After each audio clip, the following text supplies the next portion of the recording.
Michael फूल लेकर हैना के घर जाता है। यहाँ पर हैना उसका हालचाल पूछती है। उसे अपने काम के लिए देर हो रही होती है, इसलिए हैना माइकल को बाहर रुकने के लिए कहती है। वो उसे कहती है कि बाकी बातें हम रास्ते में करेंगे। जब हैना कपड़े बदल रही थी तब माइकल चुपके से उसे देखने लगता है और हैना को इसके बारे में पता चल जाता है, तो माइकल शर्मिंदा होते हुए वहाँ से भाग जाता है। एक दिन फिर वो हैना से मिलने आता है। हैना उसे नीचे से कोयला लाने के लिए कहती है। जब वो वापस आता है तो उसके कपड़े बहुत गंदे हो चुके थे। हैना उसे कपड़े चेंज करने के लिए कहती है। अब यहाँ दोनों एक दूसरे के बहुत करीब आ जाते हैं और वो दोनों फिर इंटीमेट होते हैं। अब घर आते ही उसके घर वाले उस पर नाराज होते हैं क्योंकि माइकल काफी लेट आया था, पर यहाँ उसकी माँ उसकी तरफदारी करती है और माइकल को बचा लेती है। अब हर रोज माइकल हैना से मिलता है और दोनों में नजदीकियाँ बढ़ती रहती हैं। माइकल स्कूल के बाद घर नहीं जाता बल्कि हैना से मिलने जाता है। दोनों काफी टाइम साथ गुजारते हैं। बहुत दिनों के बाद दोनों एक दूसरे से अपना नाम पूछते हैं। यहाँ पर हमें पता चलता है कि हैना 35 साल की और माइकल सिर्फ 15 साल का। अब माइकल रोज हैना को बुक पढ़ के सुनाया करता था और दोनों फिर इंटीमेट होते थे।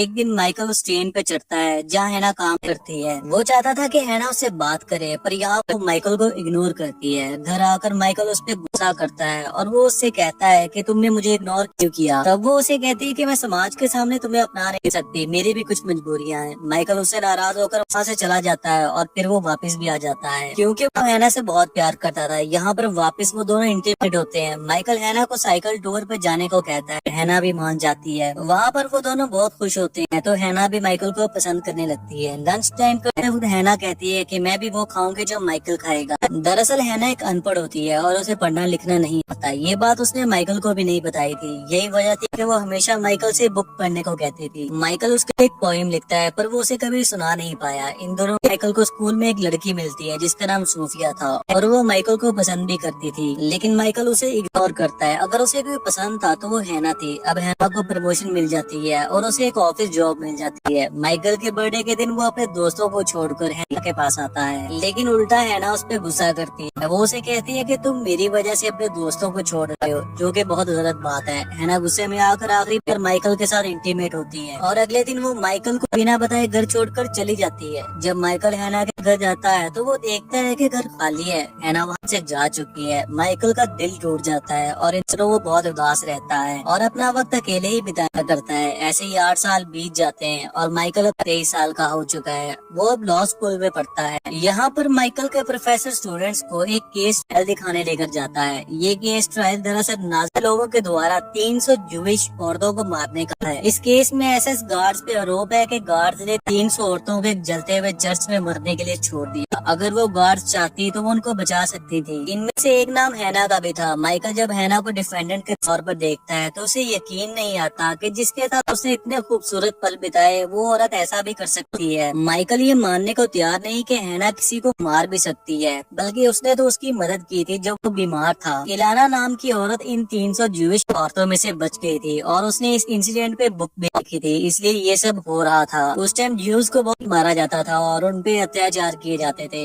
हैना पे आरोप था कि उसने अपने साथियों के साथ मिलकर उन्हें मरने दिया। हैना ने अपनी सफाई में कहा कि वो जस्ट ऑर्डर्स को फॉलो कर रही थी, लेकिन जज ने कहा कि इतना काफी नहीं तो बेगुनाह साबित करने के लिए वो बाकी की औरतें जो हैना के साथ थी वो सब एक हो जाती हैं और प्लान बनाती हैं कि अगर हम सारा इल्जाम हैना पर डाल दें तो हम बच सकती हैं। वो सब मिलकर कोर्ट में हैना के खिलाफ गवाही देती हैं और एक झूठी रिपोर्ट तैयार करती हैं। उस रिपोर्ट की एक कॉपी कोर्ट में भी थी। हैना बेगुनाह साबित हो सकती थी अगर उसकी हैंड राइटिंग उस रिपोर्ट से मिलाई जाए, तब तक सामने आ जाता। पर जैसे ही हैना के सामने पेन और पेपर रखा जाता है वो कुछ भी लिखने से इनकार कर देती है और शर्मिंदगी की वजह से सारा इल्जाम अपने सर ले लेती है। क्योंकि हैना को पढ़ना लिखना नहीं आता था। माइकल को ये बात अब पता चलती है कि क्यों हैना हमेशा उससे बीच पढ़वाती थी। कोर्ट हैना को उम्र कैद की सजा सुनाती है और बाकी औरतों को 4 साल 3 महीने की। माइकल अपने प्रोफेसर से कहता है कि हैना बेगुनाह है और ये भी कि हैना पढ़ी लिखी नहीं तो रिपोर्ट कैसे लिख सकती है। प्रोफेसर कहते हैं कि अब कुछ नहीं हो सकता। हैना ने खुद अपना गुनाह कबूल किया है और अब कोर्ट भी उसको सजा सुना चुकी है और इस तरह से माइकल अपने पहले प्यार को जेल जाते हुए देखता है। उसे हैना से जेल में मिलने की परमिशन भी मिल जाती है, पर उसे मिले बिना वो वापस चला जाता है क्योंकि कहीं ना कहीं वो भी हैना के साथ वही करना चाहता था जो हैना ने उसके साथ किया।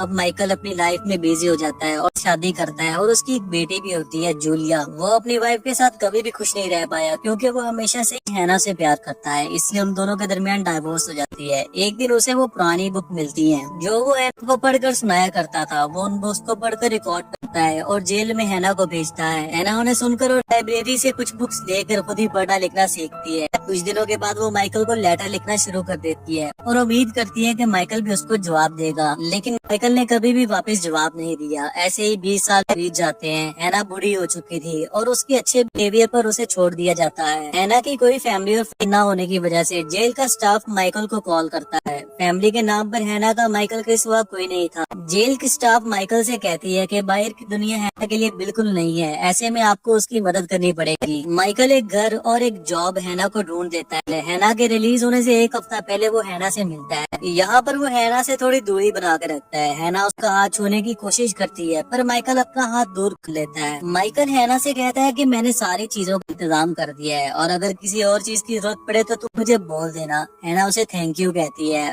और उससे पूछती है कि क्या तुमने अभी तक शादी नहीं की। माइकल कहता है कि हाँ मेरी एक बेटी है पर हमारा डाइवोर्स हो चुका है। फिर माइकल वहाँ से चला जाता है। ठीक उसकी रिहाई के एक दिन पहले माइकल उसे वहाँ लेने आता है, लेकिन उसे खबर मिलती है कि हैना ने सुसाइड कर ली है और मरने से पहले उसने माइकल के लिए एक लेटर छोड़ा था जिसमें लिखा था कि मैंने तुम्हारी वजह से पढ़ना लिखना सीखा। और इस तरह से मैंने इलाना की लिखी हुई बुक्स पढ़ी जिसमें लिखा था कि कैसे उन पे अत्याचार किए गए। वो कुछ पैसे भी छोड़ जाती है ताकि माइकल उन पैसों को इलाना को दे सके। माइकल इलाना से मिलता है और वो उसे अपने और हैना के रिश्ते के बारे में बताता है। वो हैना के अनपढ़ होने की भी बात करता है। इलाना भी अकेली हैना को दोषी नहीं मानती और वो पैसे लेने से इनकार कर देती है।